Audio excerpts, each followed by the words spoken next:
Ay, yung itlog ng gagabay, yung puti yun, di ba?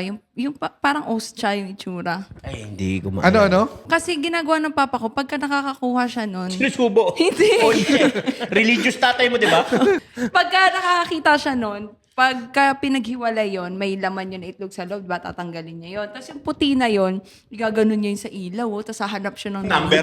Totoo ba? Number ang hinahanap niya? Bakit nagkaka-number sa itlog? Kasi hindi itlog. Patingan nga na itlog mo. Di ba yung puti? Puti yun eh. Para siyang ostya. Tapos bubuksan mo yun. Pag binuksan mo yun, makikita mo yung mga itlog na maliliit. Tapos para may mga bulak pa yun eh. Tatanggalin mo yun. Yung balat nun, gaganon niya yun sa ilaw.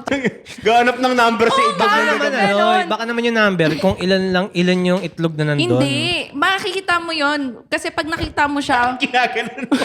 oh my God! Kasi, para kasing nararamdaman ko eh. Kasi ganun din ginagawa ko. Yung itlog, Parang ganun, nakasanayan ko Ganon na. din ginagawa mo sa itlog. Hilahin yung Hindi, balat. ganon.